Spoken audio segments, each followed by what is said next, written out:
I'm glad I got to at least watch something good and sandwiched in between two piles of shit. Yes, Minecraft is next. Shoot me. So today we're going to briefly talk about A Working Man, and I say briefly because this review is probably going to be pretty short, because unlike the last two movies I reviewed, which were Captain America Brave New World and Snow White, I honestly don't have too much to say on this film. Captain America I obviously had a lot to say about because it was a Marvel film. It was one I think has been getting way overhated, and like I said, because it's a Marvel film, it's a movie I like the source material on, so I had a lot to say. Especially with regards to the greater Marvel universe that it's a part of, so yeah. And then Snow White, there was obviously a lot to talk about with the controversy and just how bad the film was as a whole. And by the way, I made a community post on this yesterday, but yeah, that movie bombed so bad that they canceled their Tangled remake, or at least put it on pause, which means they fucking canceled the movie, at least for the next 5 years or so, until magically one of their other remakes ends up making money somehow. And apparently, from what I've read, that was going to be more woke, race-swapped garbage anyway, so in the pits of hell it goes, and it can stay there.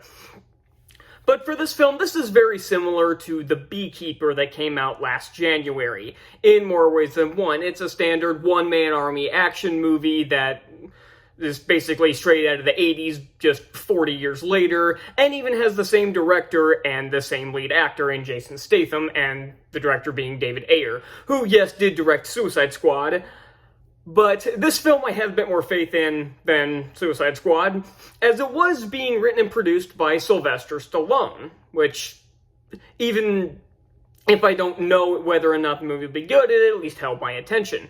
And I like the concept of this film of him going after human traffickers, which is very similar to Sound of Freedom, just a bit more fictionalized, especially since Sound of Freedom was actually based on a true story. And like I said, there probably won't be a ton to talk about here, though there will be and I probably won't even have to get into spoilers that much.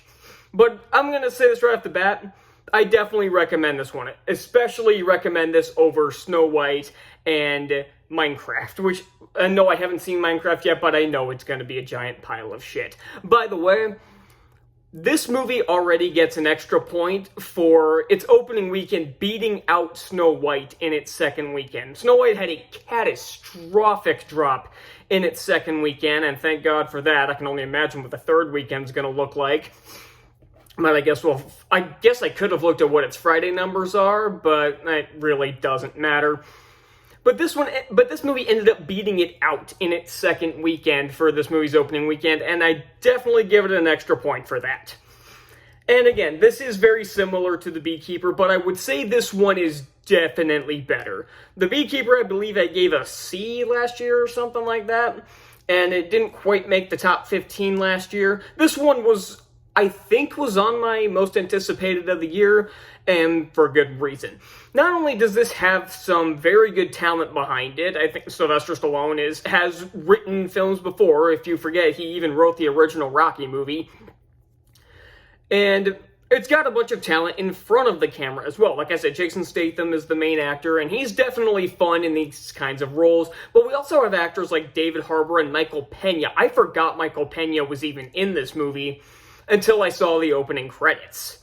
Which, I like the opening credits, kind of tells the backstory of the character purely through images of the war he was in. It doesn't specify what war he was in. I don't know if it was, considering this is a movie taking place in modern day, it was probably Afghanistan or something. It's not really made clear, but it really doesn't matter.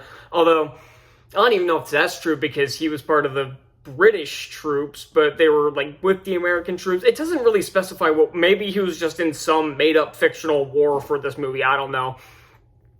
But really, that doesn't matter. And really, the story doesn't matter. And to be fair, the story is incredibly basic. It's somebody close to the main character gets kidnapped and he has to go to rescue her.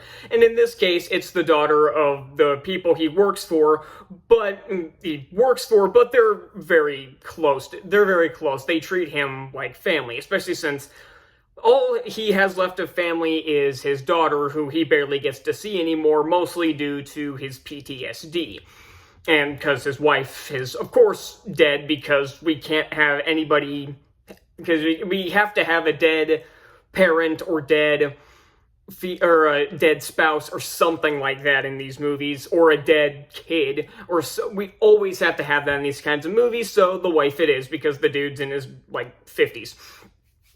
So, but again, that stuff, you're here for the action, and it does take a bit to get there. That is a critique I have of the films, that the pacing is really slow. To start with, it does pick up after a while, but we don't really get into the actual meat of this, or not mystery, of this investigation until about 45 minutes in. Like, he starts the quest maybe about 25 minutes in, it's hard to tell, but it really doesn't get to the good stuff until another, 30 minutes in. But once we get to that stuff, it is a lot of fun. Although I will say there are several times where he'll, kill somebody with a shotgun, and it's the blood splatters, the mist kind, where it's just, a cloud of red, and it looks really bad. The effect is really bad. But other than that, the action is a lot of fun. It's well choreographed. The way it's shot is okay, but I don't particularly care how a lot of these scenes are edited. And I guess the shot composition kind of falls into that category as well. I just said it's okay, the shooting is okay when you can see what's happening. But there are a lot of close-ups, there's a lot of quick cuts, there's a lot of shaky cam, and that stuff I don't particularly care for. Those are cheap tricks that are just trying to, mask the choreography. Which is weird, because again, when you can see the choreography, it's well done. But that's only when you can see it. And I know these one-man army movies are, inherently silly. In the real world, if one guy went after, an entire mob like this, they'd be killed pretty easily, no matter how skilled they are. Just because there are so many people that would be just fighting off, 20 dudes with guns all by yourself is inherently very silly, which is why I would prefer in movies like this if there was a team of people going, even if it's just 5 or 6 people. I feel like it would work a bit better than just the one-man wrecking crew thing. I know this is a throwback to those 80s movies, like I said, Rambo, which was another Sylvester Stallone film. And so I know these kinds of films are kind of throwbacks to that, and I do enjoy these kinds of films, but I do understand why people don't particularly care for these kinds of movies, but I have fun with them. And one thing I do like is that even though we cut to the villains of this movie a lot for some reason, I do appreciate that the kid he's after, I think her name is Jenny, and she's not a kid, she's 20, so she's 20 or so, she's early college or something, she's around my age. But she's not just the damsel in distress that just sits there and waits for him. She does actually escape at some point, but she's captured by a couple of cops who are on their payroll, which was set up ahead of time, which is actually pretty cool. She actually gets away from the people who have her captured. She manages to fight them off and break her bonds and run away, and she flags down the cop car, but it just happens to be the 2 cops who are on the payroll, which is incredibly unlucky, but it at least makes sense, and it shows that this character has a bit more intelligence and a bit more independence than a lot of these other kinds of just traditional damsels in distress would, so I do appreciate that.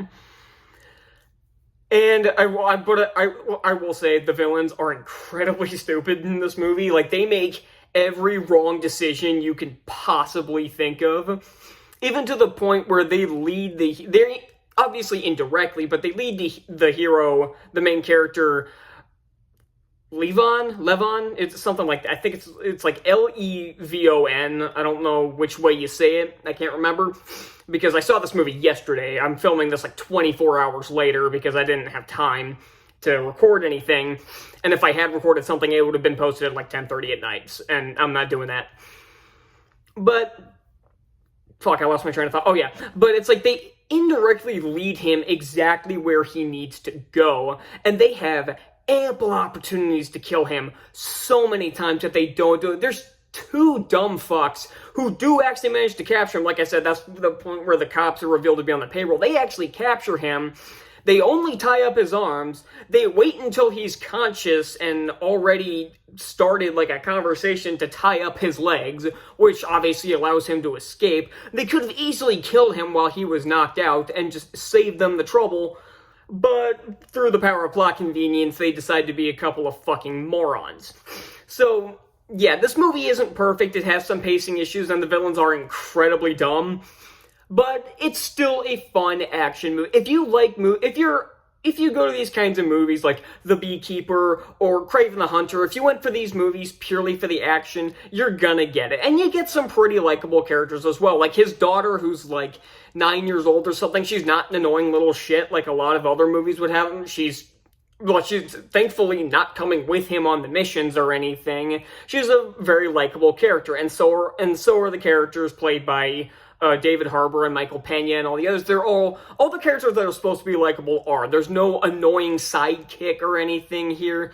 And again, even the damsel in distress, Jenny, she's not an annoying piece of shit. She's a relatively likable character who can actually kind of hold her own. Hell, she even kills one of the villains while she's got her hands tied. It's a little silly, like, the way she does it, she, like, snaps her neck with her legs. She does that kind of moves, like the triangle choke. Is that what you call it? I don't know. I don't watch MMA. But, yeah, this movie is kind of silly. It's got some pacing issues, and the villains, again, are pretty stupid. But if you can get past those issues like I can, you'll probably have a lot of fun with this movie. I'm gonna give A Working Man, a B-. I feel like that's a fair score, because it is a lot of fun, despite its flaws. So, that's all I got. Leave your thoughts on this in the comments. And again, this movie, and I'm already glad this movie exists just because it beat Snow White in its second weekend. That's fucking hilarious. And so, yeah, that's all I got, and I'll see you all next time. Bye.